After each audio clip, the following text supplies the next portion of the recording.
Hello, my name is Tony. Some wonderful things have come from France. Give me a moment and I'll think of some. Oh yes, there's unconditional surrender in the face of fascism and the formation of the Vichy government in collaboration with the enemy. That was one of theirs. French coffee, although some of that is in fact dire and tastes like hot piss strained through a coal miner's sock. Accordions.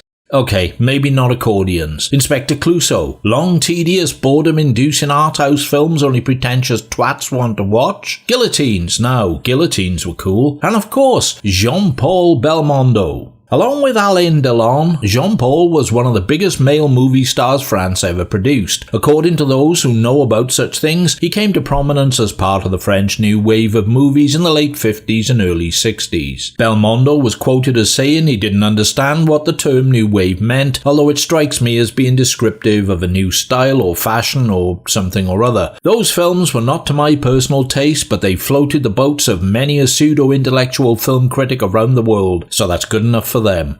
I've got a lot of respect for Belmondo, who was a very down-to-earth and forthright character and was not a slave to the mind view of the art house set. He could be in action movies, broad comedies and arty shit by turns and with a sense of equity. He said of the so-called intellectuals, if I'm nude in a film, they think it's art, but if I jump from a helicopter, they think it's terrible. He wasn't keen on Hollywood or making English-speaking movies. He had his niche, recognised it, and more or less stuck with it. Well, good for him. There's a lot to be said for cleaving to what you know. Here's what I know. In 1975, he made a French-Italian action thriller movie that was dubbed into English and released in the UK as The Night Caller. The French title was Pleurs sur la vie, Fear Over the City, and I must have seen it 4 or 5 times on double bills as a supporting flick from 75 to 78, and I thought it was pretty damn great, because it was packed with cool action set pieces and incredible breathtaking stunt work. And herein it is a fact that Belmondo did all his own stunts. I mean, everything. There are and have been a lot of actors who claim to have performed all their own stunts in movies, and you take it with a pinch of computer-generated salt, Tom Cruise. But here, whatever you see on screen, it's being done for real, in real time, by real people, as it was back then, and it's Jean Paul doing it. When you see it, you'll marvel that the guy didn't fucking kill himself. Ain't no CGI, back projection, no body doubles, or actuarial risk assessments by the looks of it, and for me, this is what makes The Nightcaller stand out. What is, in essence, a derivative European take on Siegel's Dirty Harry, obsessive, single-minded rogue cop chasing down a nutbar serial killer in a city, is massively enhanced by marvellously orchestrated action set pieces coming thick and fast. If the aim of a thriller is to give the viewer a thrill, then this does the job. And then some. Belmondo is Commissaire Jean Letellier, a tough Paris cop currently hunting for Marcucci, a violent bank robber whose last heist ended in a gunfight and high-speed chase through Parisian streets, leaving a bystander shot to death. Marcucci has gone to ground, and Letellier, with his partner Moissac, Charles Denner, is trying to track him down. His mission in life is sidetracked by a serial-killing wacko who calls himself Minos. He makes phone calls to women he judges to be morally unsound, because they like having sex. You know, normal stuff for the most part, and he verbally debases, taunts and abuses them, eventually threatening to pop round and kill them of an evening. One victim is so terrified of Minos' impending arrival at her apartment, she suffers a cardiac event and falls through an open window, plummeting 17 stories to her death. She did, however, and with seriously misplaced optimism, phone the police beforehand, who were predictably dismissive and unhelpful in that stereotypical French way, the old Gallic shrug treatment. Letellier and Moissac get landed with the Minos case, the Fruit Loop now ringing the police and taunting them as well, so now they're motivated. He's on a crusade to chastise women who have a bit too much sex in their lives. Now me, once identified, I'd be inclined to see if I was in with a chance with any of them, but not this guy. Nope, he just wants to punish them by throttling them to death. It's no way to start a shallow, meaningless relationship, I can tell you. They won't thank you for it. Our heroes begin visiting women who have received phone calls, one of whom, Helene, is a nurse working in a large Parisian hospital. Whilst interviewing her, they meet a prominently creepy orderly and Helene's friend Pierre Valdec, who wears glasses darker than a black hole down a coal mine at midnight. Could this be Minos, perchance? Course it fucking is. We saw him earlier on a motorbike outside the apartment building of the swan diving first victim. Letellier and Moissac visit the apartment of another woman, Germaine, who's been getting phone calls from Minos. Unbeknownst to them, Minos is already there, masquerading as a police officer. Germaine is a widow, and she makes the mistake of telling Minos just how much of a weirdo pervert the caller is and likens him to a heinous caterpillar. What one of those is anyone's guess. She adds fuel to the fire by suggesting that he wouldn't have a normal face or body like normal people, and openly admits that she likes to fuck around and enjoys it. Her words, not mine. Minos strangles the living crapola out of her just as Letelier turns up to find the body. Cue a dizzying chase across the rooftops and lots of gunshots. In the process, Minos' glass eye pops out and rolls down a sloping roof towards Letelier, who halts its trajectory by crushing it to fragments with his palm. He does have the presence of mind to scoop up the bits of glass and put them in his pocket. Even though he's hanging on for grim death at the time, I'm sure they'll come in handy later. The chase continues into the streets with Minos making it to his motorcycle and our two heroes pursuing him by car. Letelier abandons the pursuit when he receives news from members of his team of the whereabouts of Marcucci, who they were tracking but lost. Minos escapes while Letelier and Mossack hare after the murderous bank robber. Marcucci, who is wearing the most hideous check jacket in living memory, legs it into the metro, pursued by Letelier, who finds himself on the roof of a high-speed train performing some more nerve-wracking stunts. The chase ends with Letelier and Marcucci trading bullets in a crowded commuter carriage, culminating in Marcucci shot multiple times and falling from the carriage into the path of an oncoming locomotive, just for good measure. Minos mocks the police further by telling the news media that Letelier abandoned apprehending him in favour of going after Marcucci, and now he will kill more women as a result. This is the point that the Nightcaller dives headfirst into a tangled slump. Until this stage it belted along quite thrillingly, with consistent pacing, but now it finds itself languishing in a messy, torpid period of awesomely stupid comedic verbal sparring between Letelier and the nurse Helene. Letelier is staying at her apartment, monitoring her phone, taping calls and trying to wire trace Minos. When Minos tricks Helene into going to the hospital, he reveals his identity to her and kills her. Following this, Letelier spends a seriously mundane and utterly unrewarding period of time in a recording studio, listening over and over to the recordings of Minos' phone calls. It feels like the movie has died on its feet. Pacing is further compromised later by a jaw-dropping bout of inaccurate psychobabble dragged out through a prolonged radio interview with a psychologist. Minos visits the police station, as serial murderers like to insert themselves into investigations, movie mythology has it, and suggests to Letelier and Mossack that there is a connection between all the homicides and the hospital. Yep, there is. He's it. He's wearing his customary dark glasses and it's the middle of the night. No one questions it. But once he has left, the lab results come through on the glass fragments, confirming they are from a false eye. Aye, think Letelier and Mossack, realising that when Mossack offered Valdek a light for his cigarette, he couldn't see the lighter until it was right in front of his face. Minos is identified. He's a one-eyed hospital orderly called Valdek. It's too late though, because he's about to execute his master plan. At the premiere of a new porno flick entitled Perverse Pauline and featuring screen sex queen Pamela Sweet, Minos lobs a hand grenade into a crowd of quite normal-looking perverts eagerly queuing outside the theatre. He then takes Miss Sweet, her boyfriend, young daughter, and daughter's nanny hostage in Miss Sweet's high-rise apartment, a domicile tastefully decorated with giant pictures of Miss Sweet in the nude. A handy visual clue for any young child wondering what Mummy does for a living. Minos has a gun and a time bomb and will blow up the building unless he is provided with a car and a plane, and allowed to take Pamela Sweet and her daughter along for the ride. Although Letelier agrees to his demands, he has a cunning plan and a cunning stunt or two up his sleeve. He is going to dangle on a line from an air-sea rescue helicopter, swing in through the apartment window taking Minos by surprise, and batter 7 shades of shit out of the psycho, which in all fairness he does. When the cavalry arrive, the gate-crashing Letelier is merrily and repeatedly slamming Minos' face into a coffee table. The madman is finally apprehended, another glass eye smashed in the process. Letelier's boss tells him what a fantastic job he's done, and it's the end. I once told a friend that if I ever needed a false eye, I'd get one made from polished wood.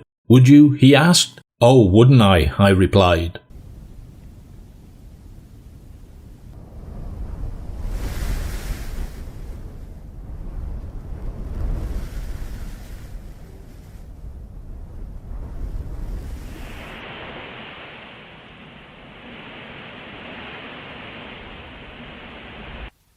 Whoa, tough crowd. If this all sounds like chaotic pulpy junk, that's because it pretty much is. What sets it aside is the action and the stunt work, which are both exhilarating and genuinely suspenseful. The shootouts and car chases are terrific, and the rooftop chase scenes will have anyone remotely acrophobic finding it hard to keep watching the screen. Each time Belmondo loses his grip or slides towards the edge, it's a heart-stopper. Equally, the sheer realism of the train and helicopter sequences will grip the viewer's attention. Belmondo is an absolute revelation revelation. It's clearly him doing this stuff and seemingly without a safety net. And that makes it worthwhile watching, especially if a shot or two of movie adrenaline is your bag. When it's moving, director Henri Verneuil does a fine job of maintaining kinetic energy, but when it stops, both he and the script flounder badly. You'll stick with it to see if it livens up and in expectation of what else it's going to throw at you, but the patches of badly written and poorly directed boredom damage the electric effect. Needs about 20 minutes of trimming, I would estimate. Ditch the sitcom Odd Couple in an Apartment bit, the music studio interlude and the psychobabble radio interview, and you've got more of a lean, mean little thriller with sustained impact. The characters border on caricature, exaggerated versions of stereotypes, and the actors incorporate that exaggeration into their performances. There are elements that will raise a smile, and they are possibly unintentional. Minos' glass eye is too big for the socket and gives the impression of a man who is in training to be a fully fledged Cyclops. When the camera provides a view from Minos' perspective, the screen presents like this. If the idea is to show what Minos sees, wouldn't half the screen be black? Because he is in fact missing a fucking eye. Otherwise, they could always drill a hole through the glass one so he could see through it. But he can't, because he's missing a fucking eye. Also, you will need to try and be forgiving to the dialogue. Some of it is really bad. That holds true for both the dubbed and subtitled versions, and therefore I imagine the French-speaking original. Gorehounds need not apply. The murders are tame and non-visceral. Giallo-like in style with black leather gloves utilised but minus the graphic content. No nudity either, apart from one brief flash of one of Helene's breasts and the images of Pamela's suite outside the movie theatre and decorating her apartment. No sex scenes please, unless you count Helene giving a shirtless Letelier a massage. She does physiotherapy on the side. Who knew? Score is by the peerless Ennio Morricone, but it's one of his more minor works. That said, Morricone's minor works are more major than many other composers' major works. The main theme is on a par with most of his Italian Giallo compositions like Spasmo, The Cat o' Nine Tails, Cold Eyes of Fear, and What Have You Done to Solange? So, pilgrims, why is it worth watching? Like I said, the fights, the car chases, the gunplay, the stunts, the sheer thrill of watching Jean Paul going through his paces. In its own unique way, it's a throwback to the days of silent movies when actors like Harold Lloyd, Buster Keaton and Douglas Fairbanks were doing it by themselves and risking life and limb to put on a show and give the audience their money's worth. The Nightcaller, or Pleur sur la Vie, is a rare beast. Maybe it best suits a niche audience of action junkies, but there's nothing wrong with that. Not in my world anyway. Thank you for your time and attention. Don't forget to remember to think about striking like or don't like, leaving a comment suggesting future channel content, hitting notifications or subscribing. Whatever you do or don't do, it will be appreciated one way or another. Meanwhile, here's a song called Breakneck.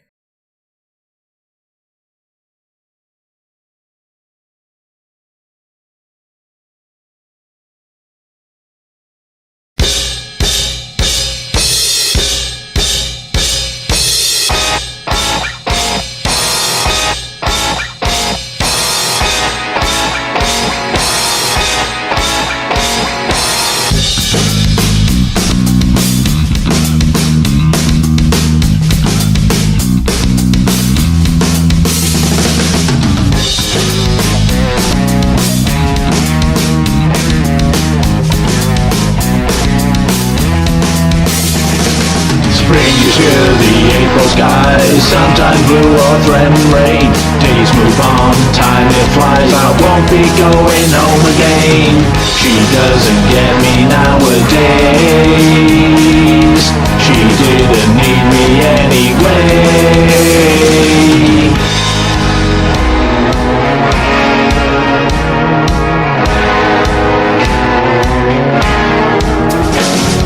When the end came, it struck like lightning, scorching and breaking apart. The closure she brought was at breakneck speed. Likewise the death of my heart.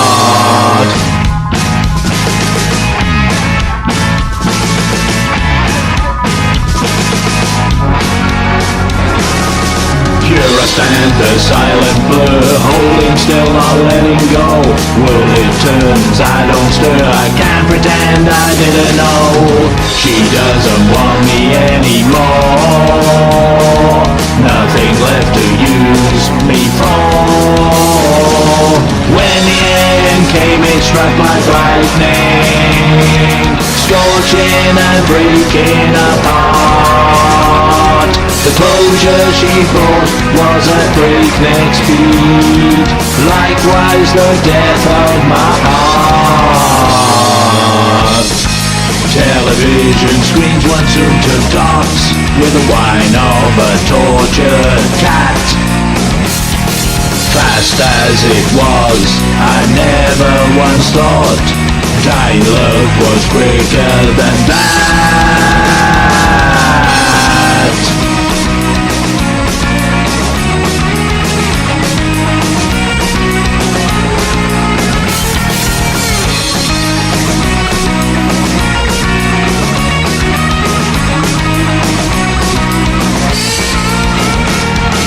I must go, I don't know where, to the left or to the right. Tell myself I don't care as I walk the fall of night. She doesn't care to know my name, and I still love her just the same. When the end came, it struck like lightning, scorching and breaking apart. The closure she brought was at breakneck speed, likewise the death of my heart.